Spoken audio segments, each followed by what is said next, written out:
नमस्कार भक्तों, क्या आपने कभी सोचा है भगवान श्री राम जब सरयू नदी में समा गए तब उनके सबसे प्रिय भक्त पवन पुत्र हनुमान जी का क्या हुआ। दुनिया कहती है वे अमर हैं, लेकिन सच्ची रामायण, पुराण और महाभारत के ग्रंथों के अनुसार उनकी कहानी इतनी रहस्यमयी, इतनी खतरनाक और इतनी दिल दहला देने वाली है कि सुनकर रोंगटे खड़े हो जाएंगे।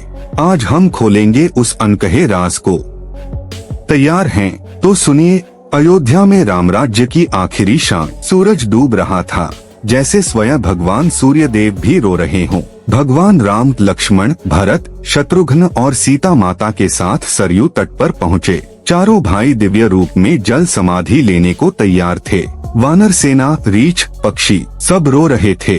तभी हनुमान जी आगे बढ़े। उनकी आंखों में आंसू नहीं बल्कि अटूट भक्ति थी। प्रभु, मुझे भी अपने साथ ले चलिए, आपके बिना यह पृथ्वी सूनी लगेगी। हनुमान जी ने विनती की।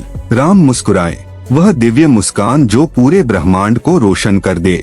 हनुमान, तुम मेरे सबसे प्रिय हो, तुम्हें अमरता का वरदान है।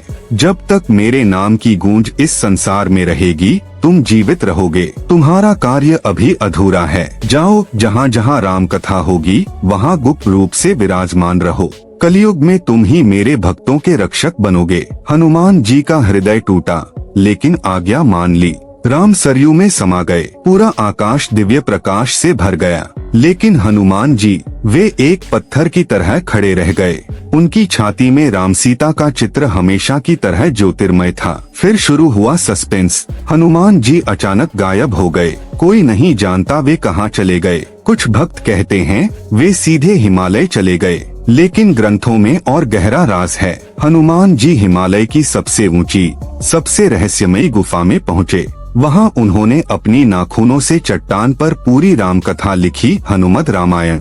हर श्लोक में इतना प्रेम था कि चट्टान भी पिघल जाती। लेकिन एक दिन जब वे लिख चुके तो एक दिव्य आवाज सुनाई दी, हनुमान, वाल्मीकि की रामायण पहले से लिखी जा चुकी है। हनुमान जी ने अपनी कृति पढ़ी और मुस्कुराए। अगर मेरी रामायण वाल्मीकि की रामायण से बेहतर है तो मैं इसे समुद्र में विसर्जित कर दूंगा। और उन्होंने अपनी लिखी रामायण को समुद्र में फेंक दिया। क्या खतरनाक समर्पण था। आज भी समुद्र की गहराइयों में वह रामायण छिपी हुई है, कहते हैं। लेकिन कहानी यहीं नहीं रुकी, सस्पेंस बढ़ता गया। राम के जाने के बाद हनुमान जी ने अपना पूरा बल छिपा लिया।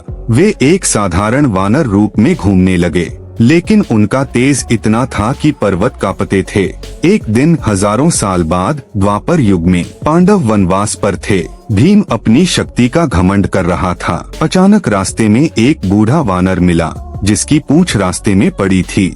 भीम ने घमंड में पूंछ हटाने की कोशिश की, लेकिन हिली भी नहीं। पूंछ जड़वत थी। भीम ने पूरी शक्ति लगा दी, पसीना पसीना हो गया, लेकिन पूंछ नहीं हिली। तभी वह वानर मुस्कुराया और अपना असली रूप दिखाया, हनुमान जी। भीम, घमंड मत करो, मैं तुम्हारा पूर्वज हूँ। राम के भक्त का बल कभी कम नहीं होता। भीम के रोंगटे खड़े हो गए।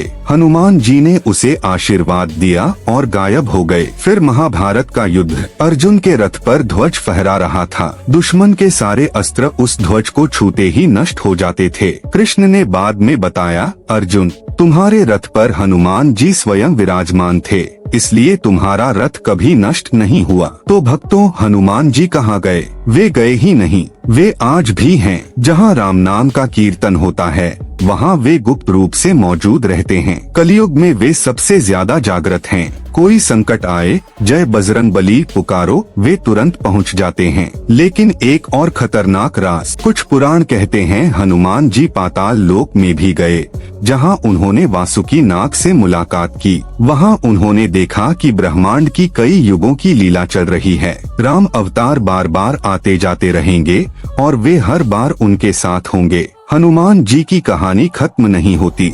वे चिरंजीवी हैं। आज भी हिमालय की गुफाओं में, राम मंदिरों की छतों पर, भक्तों के हृदय में वे मौजूद हैं। अब सवाल आपसे है, क्या आपने आज राम नाम लिया? क्योंकि जितनी बार आप राम राम कहेंगे, हनुमान जी उतनी बार मुस्कुराएंगे। जय श्री राम, जय हनुमान।